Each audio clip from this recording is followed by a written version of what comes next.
자, 안녕하세요. 롱가입니다. 모든 영상에는 자막이 있습니다. 자막이 보이지 않는 영상이 있다면 유튜브 자막을 켜주세요. 간헐적 단식에서 단식 시간이 끝난 다음에 먹는 첫 식사와 인슐린에 대한 질문이 댓글에 올라왔습니다. 우선 이 질문에 대해서 이야기를 하려면 우리가 비만이 되는 과정에 대해서 알 필요가 있어요. 자, 우리가 비만이 되는 이유는 음식을 너무 자주 많이 먹기 때문이죠.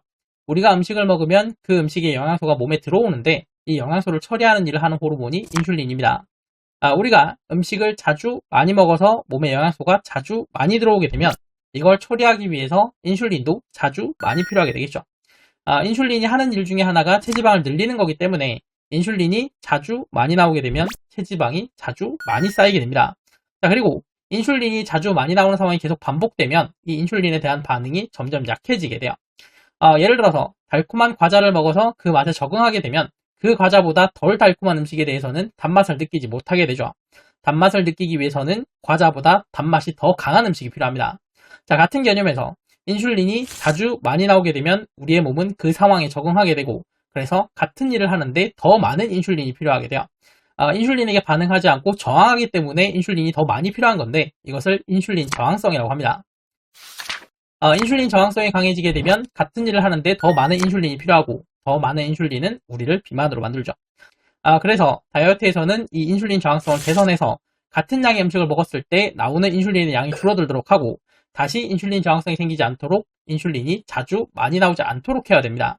간헐적 단식에서는 음식을 먹지 않는 단식 시간을 가져서 인슐린이 나오지 않는 상황을 만들고 이걸 통해서 인슐린 저항성을 개선하려고 하는데 단식 시간이 끝난 다음에 처음 먹은 음식에서는 인슐린이 굉장히 많이 나오는 경우가 있습니다. 같은 양의 음식을 먹었을 때 인슐린이 더 많이 나오는 인슐린 저항성을 개선하기 위해서 음식을 먹지 않는 단식 시간을 가진 건데 단식 시간이 끝나고 나서 먹는 첫 식사에서 인슐린이 많이 나온다고 하니까 이상하죠. 왜 이렇게 되는지 알려달라는 댓글이 있어서 이야기를 좀 해보려고 합니다. 단식 시간이 끝나고 나서 먹는 첫 음식을 혈당을 높이지 않는 음식을 먹으면 된다고 하던데요. 그런 이야기가 꽤 많은데 이야기가 조금 꼬여 있는 겁니다. 혈당이 높아지면 인슐린이 많이 나온다. 이 이야기 때문에 인슐린이 많이 나왔으면 혈당이 높아진 걸 거야 라고 뒤집어서 생각을 하게 되고 그래서 단식 후에 먹는 식사에서 인슐린이 많이 나온다면 그 식사가 혈당을 많이 높이는 음식을 먹었을 거다 라고 생각을 하는 거죠. 자, 그래서 혈당을 많이 높이지 않는 음식을 먹으라고 이야기를 하는데 사실은 혈당을 많이 높이지 않는 음식을 먹어도 단식 후에 먹는 첫 식사에서는 인슐린이 많이 나오는 경우가 꽤 있습니다. 혈당이 높은 상태에서 인슐린이 많이 나오면 혈액 속 포도당을 체지방으로 저장하고 그래서 살찐다고 알고 있는데 혈당이 높지 않은 상태면 인슐린 많이 나와도 상관없는 거 아니에요? 자, 혈액 속에 있는 포도당을 체지방에 저장하는 것도 인슐린이 하는 일이 맞기는 한데 인슐린은 우리가 먹은 지방도 체지방으로 저장하는 일을 하고 체지방을 저장하는 명령을 수행하는 인슐린이 나오는 동안에는 체지방을 소모하는 명령을 수행하는 글루카곤이 나오지 못하기 때문에 체지방이 소모되지 않는다라는 문제도 있습니다. 그러니까 혈당이 높지 않다고 하더라도 인슐린이 많이 나오는 상황에서는 체지방이 늘어나고 체지방이 소모되지 않기 때문에 다이어트에는 좋지가 않은 거죠. 그런데 단식 시간이 끝나고 나서 먹는 첫 식사에서 왜 인슐린이 많이 나오는 거예요? 사용하도록 강요받은 체지방을 복구하기 위한 반응입니다. 자, 다이어트에서 체지방을 줄이는 방법은 크게 두 가지로 구분이 돼요. 첫 번째는 체지방을 사용할 수밖에 없도록 강요를 하는 거고 두 번째는 체지방이 필요 없어져서 버리도록 유도를 하는 거죠. 자, 예를 들어서 음식을 적게 먹으면 에너지가 부족하니까 체지방을 사용할 수밖에 없을 거야. 운동으로 많은 에너지를 소모하면 에너지가 부족하니까 체지방을 사용할 수밖에 없을 거야. 추운 환경에 노출시키면 체온을 지키기 위해서 체지방을 사용할 수밖에 없을 거야. 자, 이런 방법들이 첫 번째 방법에 해당을 하는 겁니다. 자, 그런데 몸 입장에서는 체지방이라는 건 비상식량인 거고 이런 비상식량을 사용하도록 강요하는 상황은 비상식량이 꼭 필요한 상황이죠. 자, 실제로 음식을 적게 먹거나 운동으로 많은 에너지를 소모하거나 추운 환경에 노출됐을 때 체지방이라는 비상식량이 없었다면 생명이 위험했을 겁니다. 저런 상황이 생길수록 몸 입장에서는 그래, 역시 비상식량이 필요했어 라고 생각을 하게 되는 거고 이걸 다시 채우려고 하는 거야. 자, 물론 저런 상황은 모두 체지방을 사용해서 다이어트하기 위해서 우리가 의도를 한 상황이지만 우리의 몸은 그런 거 전혀 모릅니다.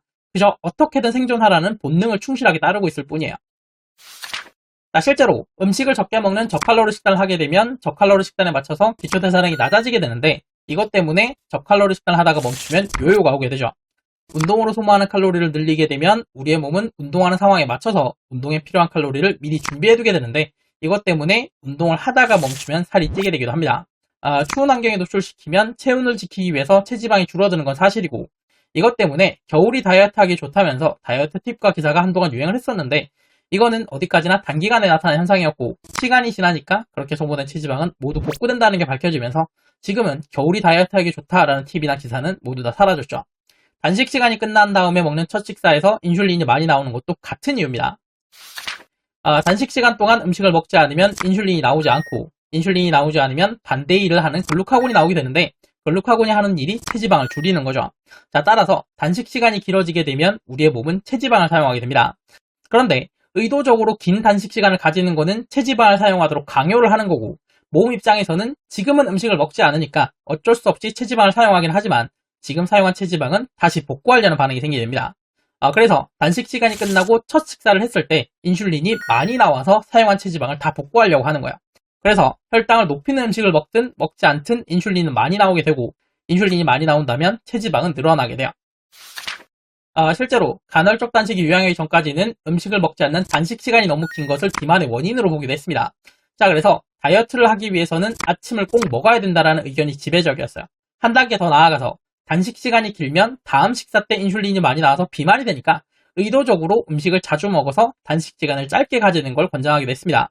새끼 분량의 음식을 5끼에서 6끼로 나눠서 조금씩 자주 먹는 방법이었는데 이런 방법들이 TV 방송에 소개되면서 많은 사람들이 시도했고 실제로 다이어트에 성공한 사람들도 굉장히 많아요.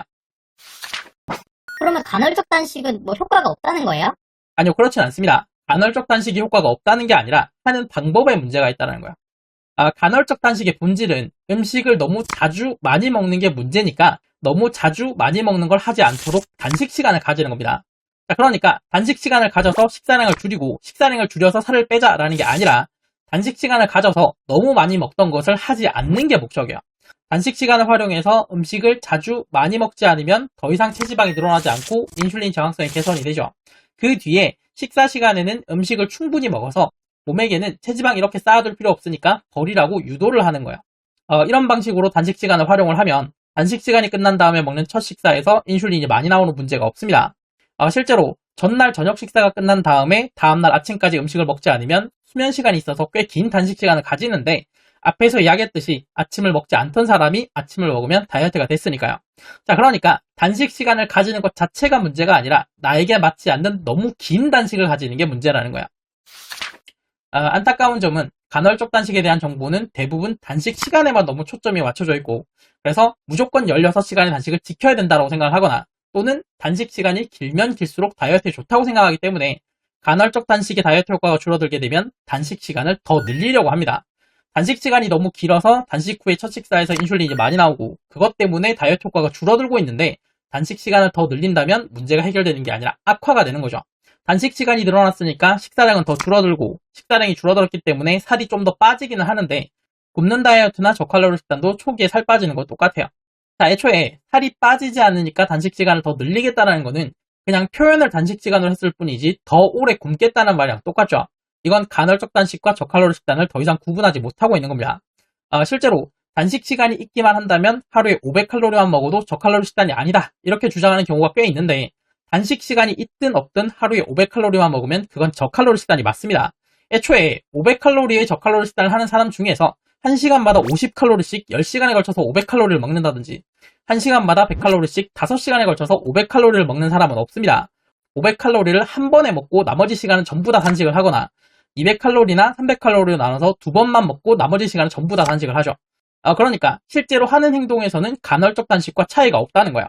똑같은 행동을 하는데 그 행동에 저칼로리 식단이라는 이름을 붙이면 기초대사량이 낮아져서 요요가 오고 간헐적 단식이라는 이름을 붙이면 문제가 없다라는 건 이상하죠. 애초에 똑같은 행동을 한다면 똑같은 결과가 나오는 게 당연한 겁니다. 그러면 어떻게 해야 되는 거예요? 우선 체지방을 사용하도록 강요하는 방식에서 벗어나야 됩니다.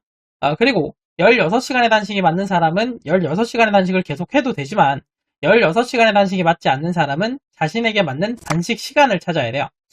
사람에 따라서는 16시간보다 짧은 단식이 효과적인 경우도 있거든요. 음식을 먹으면 인슐린이 나오고 인슐린이 나오면 다이어트 안 되는 거 아니에요? 단식 시간이 짧아지면 살이 안 빠질 것 같은데. 자, 많은 사람들이 오해하는 부분이 음식을 먹으면 인슐린이 나오고 인슐린이 나오니까 다이어트가 안 된다라는 건데 음식을 먹었다고 해서 항상 같은 양의 인슐린이 나오는 게 아닙니다. 어떤 음식을 먹었는지, 얼만큼의 음식을 먹었는지에 따라서 나오는 인슐린의 양이 달라요. 만약에 먹는 음식의 종류와 양에 상관없이 항상 같은 양의 인슐린이 나온다면 음식을 많이 먹었을 때 인슐린이 많이 나오고 그걸로 비만이 된다는 이야기 자체가 성립이 안 되겠죠. 그래서 단식 시간이 짧다고 해서 무조건 다이어트를 할 수 없는 건 아닙니다. 잠시 뒤에 화면에 영상이 2개가 나올 텐데 왼쪽에는 간헐적 단식에 대해서 자세히 설명하는 시리즈가 나오도록 해두겠습니다. 간헐적 단식의 본질에 대한 설명과 간헐적 단식 관련 질문에는 대부분 다 답변되어 있으니까 간헐적 단식에 대해서 궁금하신 분은 클릭하셔서 보시면 돼요. 그리고 오른쪽에는 체지방을 사용하도록 강요하지 않고 체지방이 필요 없어져서 버리도록 유도하는 방법에 대한 영상이 나오도록 해두겠습니다. 자신에게 필요한 영상 선택해서 보시면 돼요. 자, 이번 영상이 도움되셨다면 구독, 좋아요, 공유, 댓글 부탁드리고 저는 다음 영상으로 다시 돌아오겠습니다. 감사합니다.